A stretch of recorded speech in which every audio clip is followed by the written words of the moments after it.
Be proud of your race today, as our fathers were in the days of yore. We have a beautiful history, and we shall create another in the future that will astonish the world. This is a great book on the philosophy and opinion of Marcus Mosiah Garvey, and you can probably get this on any reputable bookshop or stores, or you can go and Amazon and you can get a copy there as well. And so now in Jamaica, they're banning children to wear dreadlocks or dreads to school. For what reason? They're saying because of hygienic situation. So it goes back into what happened with the Rastafarian community for over almost 70 to 90 years, where they deem Rastafarian as, unclean, all the different negative stereotypes that they assigned to Rastafarian from way back into the 30s. And now we're in 2020, and we're still dealing with the aftermath of the same kind of persecution that beset the Rastafarian community. We can see how much good that the Rastafarian community have driven, not just the music, but also the culture and also education. Because if you listen carefully when we were back in school, and even certain history and certain things, we naturally didn't get it from school only. We also get it from the Rastafarian movement or community at large.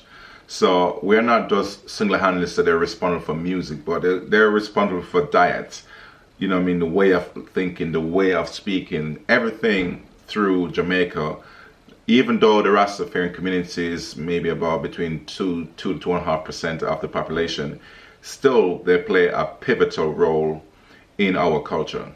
And to see that they're banning the natural wearing of your locks, or just say your hair in general, because regardless of a dreadlock or lock, whatever it is, it's still your natural hair.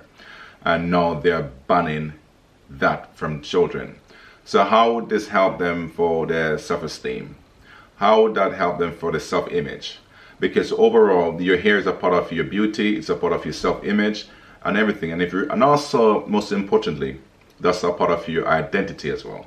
So if you're going to remove from these youths, whether it be the boy or the girls, their natural identity, which is their hair.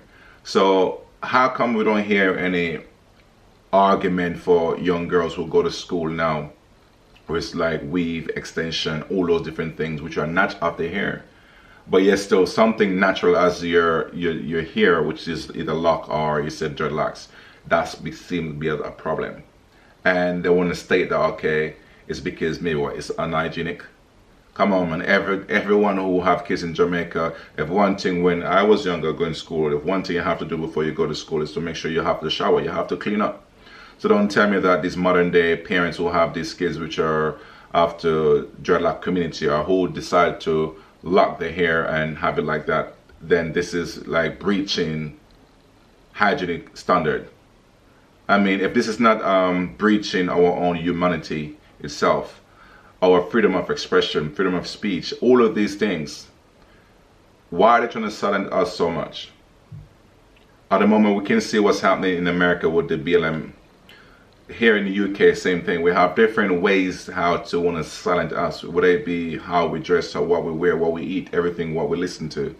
And we don't want to see it as a setback for Jamaica, but even here in the UK, we see where that situation was affecting kids here, where if they have the natural hair, school was asking for them to groom it a certain way to meet the standard. So it's not just a Jamaica thing, but it is sad that in Jamaica, where Rastafarian have been instrumental in the culture, in the community at large, also have great impact overseas.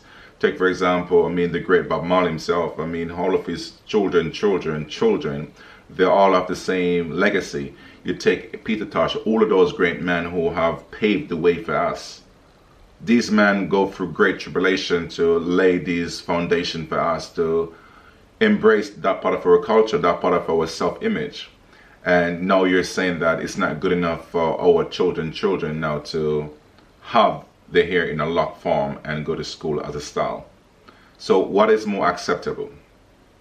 Is it for them to go to school with, like I said, false hair on the head, or would it be weave or extension, whatever that is? So these are the common norm that you're ascribing for our children. Because my daughter is 10, 11 at the moment, And yes, she may be blessed with a whole bunch of hair on her head, but why should we have system in place where are put to discriminate against our own self, and we don't realize that this do more self-harm for children in the longer run than you can ever imagine today, because they will have to go into the workforce and compete against different people, different ethnic group and everything itself, and they will see, maybe at school or college, they will see everyone having their form of expression of their hairstyle or their own hair, how they style it or what they do with their hair. But you're saying that our black boys and black girls who are of the Rastafarian community, who decide that they may like that style, or them parents might think, okay, cool, I'm doing this, so I want to pass this on as a legacy. So now you're saying it's not good enough anymore. So I don't understand how we think this is going to help us. Yeah, so it's like we're passing laws against our own very existence. And like I said, leave your comments below. Do you think that this law is supposed to be passed in the first place? Because these are our true identity. Our hair is a part of our beauty. It's a part of everything that we breathe. So getting rid of these natural hairstyle or this way of life, what does it leave us in 2020 going forward? So if you're from the Rastafarian community, leave a comment below. And if you are not from it, well, I'm from it, even though I have my bald head, but my father was a Rasta, so I have to keep up that legacy regardless, you know what I mean? So leave your comments in the comment section below and tell me that, give me your thoughts on this whole topic, because I for one don't think that law should be even contemplated in the first place within our own black community. So thank you very much for watching. Please like, share and subscribe, and have yourself a blessed day, and stay positive regardless of what's happening. Stay blessed. Peace.